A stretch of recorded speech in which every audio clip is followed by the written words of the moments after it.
Hata juzi mlisikia tukawa na habari pengine kutakuwa na El Nino ambayo itaharibu kule, itaharibu mali ingine. Lakini Mungu ni nani? Mmesikia wale watu wamesema tena ile El Nino haitakuweko. Wamesema kutakuwa tu na mvua kubwa lakini haitafika pale ya kuharibu. Si tunamshukuru Mungu jameni? So na hiyo mvua nyingi ambayo tutapata, pia tumejipanga katika hii short rains.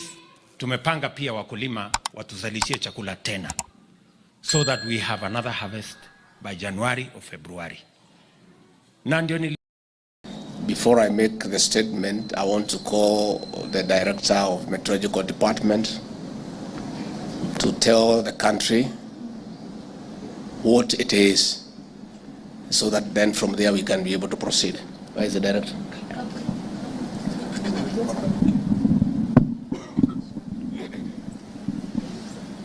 Thank you, Your Excellency. Na hamjambo wananchi.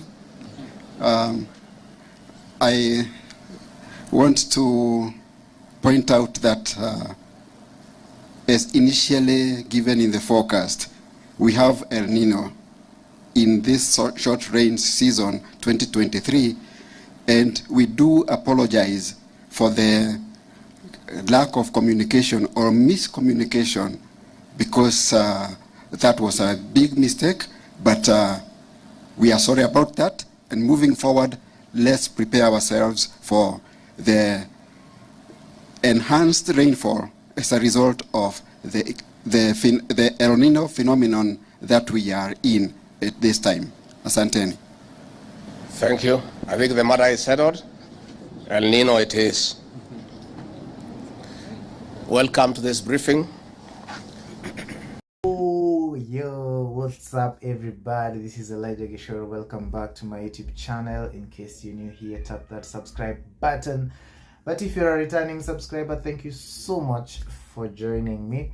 I appreciate your support, without which I could not be doing these videos. But remember that this is the greatest YouTuber in the Republic of Kenya, and the E in my name stands for exactly what you need. Now, President William Ruto had told us that there will be no floods, there will be no flood, there will be no El Nino. But what is being seen in Mombasa today looks like El Nino.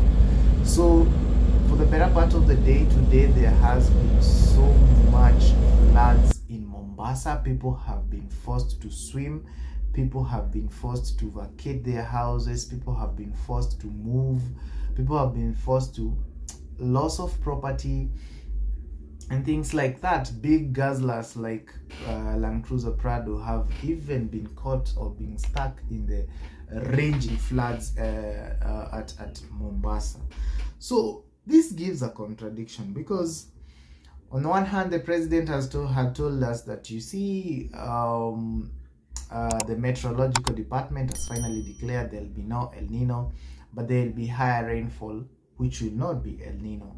But what we are witnessing now, because a few weeks later, actually at the residence of the deputy president, or the office of the deputy president, we actually saw the Director General of the Kenya Meteorological Department come out and say that indeed we are going to witness El Nino.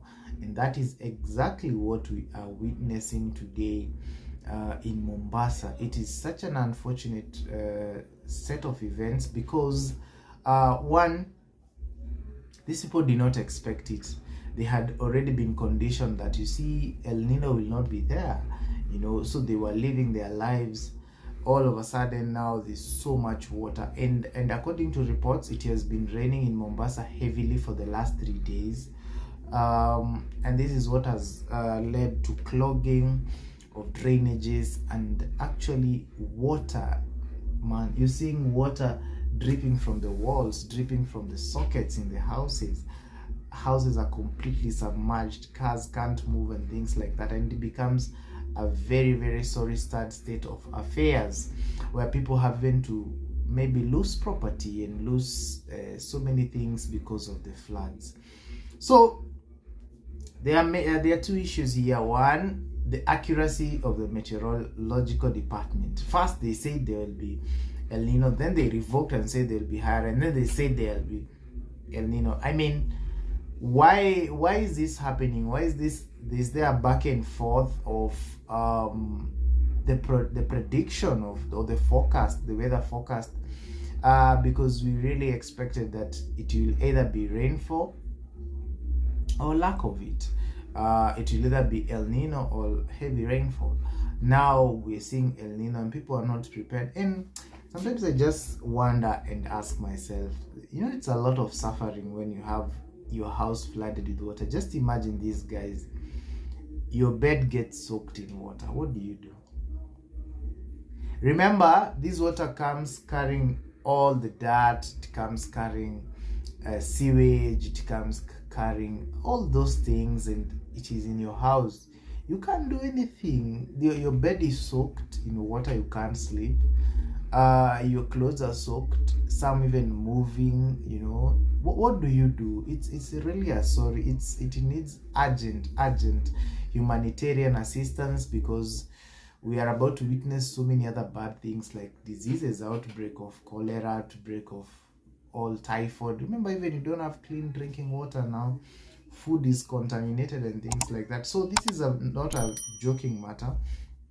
Malaria and all those things, and Mombasa being one of the best tourist attractions we have in Kenya, there's really need for fast response and quick response by the government. And the disaster agency in Kenya that deals with disaster management in Kenya, there's really need for them to step up and up their game at this point in time, and people really need. We need to see tents set up so that people can have some temporary shelter and things like that. In fact, one of the most shocking videos I witnessed was the Peponi houses that were actually sort of a landslide. They were actually sliding and they fell, and water was able to infiltrate and things like that. And these were very posh houses, guys. If you've seen the Peponi estate, very posh, very beautiful houses that went down the drain, man. They just went down, and that really makes me wonder, when such expensive houses were being constructed, wasn't there advice from people who, engineers, structural engineers, civil engineers, people who could see that the foundation is weak, for example, and advise the owner, advice on what to do? Because I believe there's building technology that can take care of that. Like, I always like giving this assumption. In Dubai, there is a hotel known as Burj Al Arab. Check that documentary. That hotel is built right inside water, in the ocean. And that hotel is so strong such that even the waves, remember the ocean water keeps on moving, has waves. Even the waves have not even been able to bring an inch of that hotel down. So it boils down to even structure, the nature of the structure of the buildings and things like that, because either way, we cannot evade rainfall. It's a phenomenon. It's something that will always be there from beginning to the end, and therefore we need to sober up as engineers, as people are building and things like that. My condolences and my heartfelt apologies to families who are going through a lot right now. They don't have a place to sleep, they don't have food, they don't. Guys, just try and picture your house having water up to knee length. Where do you go?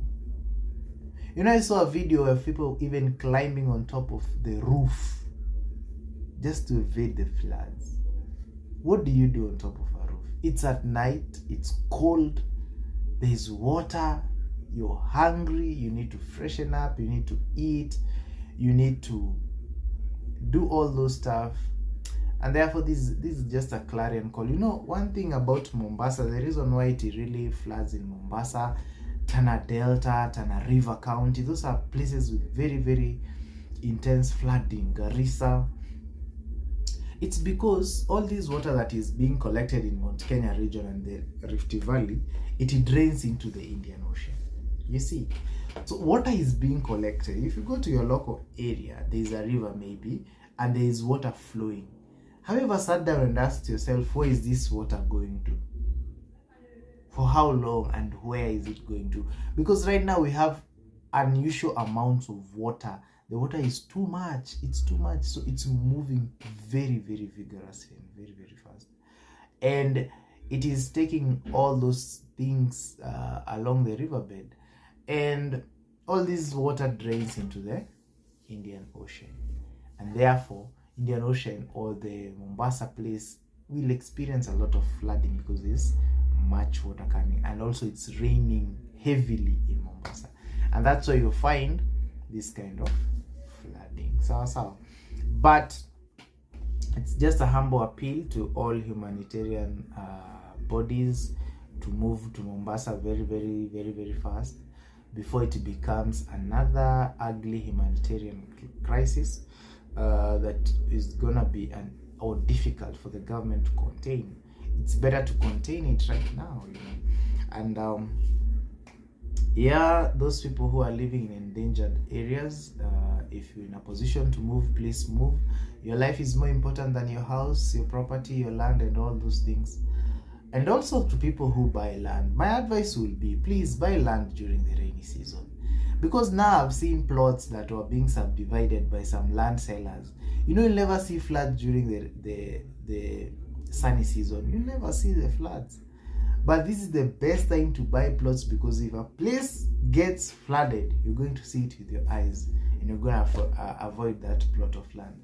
But if you wait for the sunny season, woe unto you, because that period of time all the plots will be looking so fantastic, so fabulous, and you will be lured to buy them.